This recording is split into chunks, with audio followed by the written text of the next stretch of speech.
প্রত্যেকটা মেয়েই তার নিজের সংসারকে তার থেকে অনেক বেশি ভালোবাসে। আর সেই শখের সংসারকে সাজিয়ে গুছিয়ে রাখতে কেই বা না চায়। আসসালামু আলাইকুম। আপনারা সবাই কেমন আছেন? আলহামদুলিল্লাহ, আমরাও অনেক ভালো আছি। নিজের সংসারে কাজের ক্ষেত্রে মাঝে মাঝে একটু ফাঁকিও দিতে হয়, তার সাথে একটু চালাকিও করতে হয়। আজকের ভিডিও থাম্বনেইল এবং টাইটেল দেখে, তার সাথে ভিডিওর ইন্ট্রো দেখে আপনারা তো বুঝতেই পারছেন আপনাদের মাঝে কি ভিডিও শেয়ার করব। আজকে আপনাদের সাথে আমার বাসার ডেকোরেশন ভিডিও, তার সাথে সিম্পল রেসিপি এবং ক্লিনিং ভিডিও শেয়ার করব। আশা করি বরাবরের মতো আজকের এই ছোট্ট ভিডিওটিও আপনাদের কাছে অনেক বেশি ভালো লাগবে। আপনাদের ভালোবাসা এবং সাপোর্টের মাধ্যমে কিন্তু আলহামদুলিল্লাহ আমি অনেকটা দূরে এগিয়ে গিয়েছি। আজকের এই ছোট্ট ভিডিওটি রেকর্ড করেছিলাম 26শে মে, রবিবার সকাল 9টা থেকে। এখানে আমি সকালে নাস্তা বানিয়ে নিচ্ছি। এখানে হচ্ছে গাজর এবং টমেটো দিয়ে নুডলস রান্না করে নিয়েছি। আর ওই গাজর এবং টমেটো কিন্তু আমার বাসায় ফ্রোজেন করা ছিল। অন্যদিক থেকে এখানে আমি কড়া লিকারে দুধ চা বানিয়ে নিচ্ছি। আমরা যারা চাখোর আছি তাদের তো সকালটা চা ছাড়া একদমই চলে না। তাছাড়াও আজকের ওয়েদারটা কিন্তু অনেক বেশি ঠান্ডা ছিল, আর বাইরে কিন্তু প্রচুর পরিমাণে বাতাস হচ্ছিল, তার সাথে তো মেঘ ছিলই।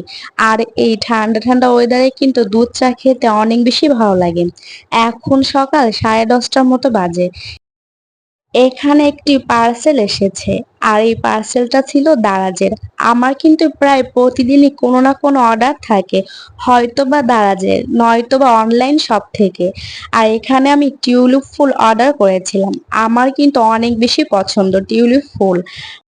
সবসময় দেখা যায় কি আমি এই টিউলিপ ফুল এক কালারের 5টি অর্ডার করি।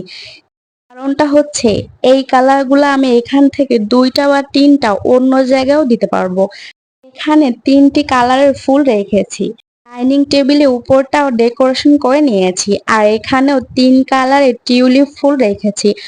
আর দেখতে কিন্তু বেশ অনেক ভালো লাগছে। আমাদের প্রত্যেকটা মেয়েরই স্বপ্ন তার বাসা সাজানো গোছানো থাকবে, আর পরিপাটি থাকবে।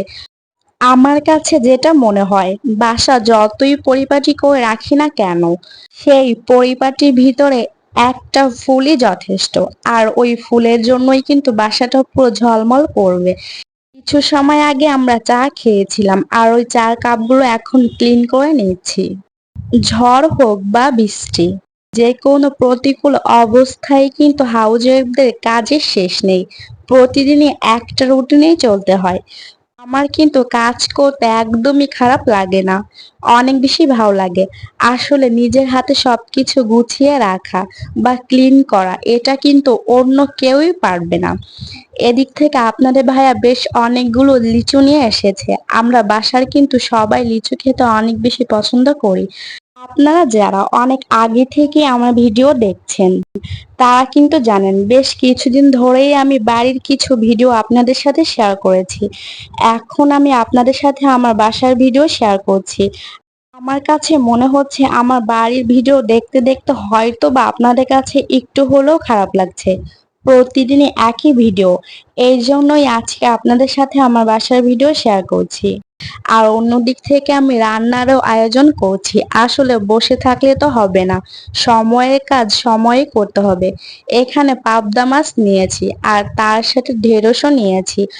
অফ ক্যামেরায় পাবদা মাছ হলুদ এবং লবণ দিয়ে মাখিয়ে নিয়েছি, আর তার সাথে ঢেঁড়সও কেটে নিয়েছি। আমার কাছে মনে হয় মাছের ভিতরে চিংড়ি মাছ, ইলিশ মাছ এবং পাবদা মাছই সব থেকে ভালো। যেমন এই মাছগুলো কাটতে তেমন একটা অসুবিধা হয় না, তার সাথে কিন্তু খেতেও অনেক বেশি সুস্বাদু। এখানে কিন্তু আমি একটু চালাকি করেছি। বাবু হঠাৎ করে বলছে সে ডিম ভুনা খাবে। আমি কিন্তু মাছের ভিতরে ডিমগুলা ভেজে দিয়েছি। একসাথে যেমন মাছ ভুনাটাও হয়ে গিয়েছে, তার সাথে কিন্তু ডিম ভুনাটাও হয়ে গিয়েছে। আজকে রান্নার কাজে একটু চালাকিও করেছি, তার সাথে ফাঁকিও দিয়েছি। মাঝে মাঝে এমন চালাকি করার কারণে কিন্তু একটু কাজও কম করা লাগে। আর এদিক থেকে কিন্তু আমি অনেকগুলো ঢেঁড়স কেটে নিয়েছি, আর এখানে ভাজি করেও নিচ্ছি।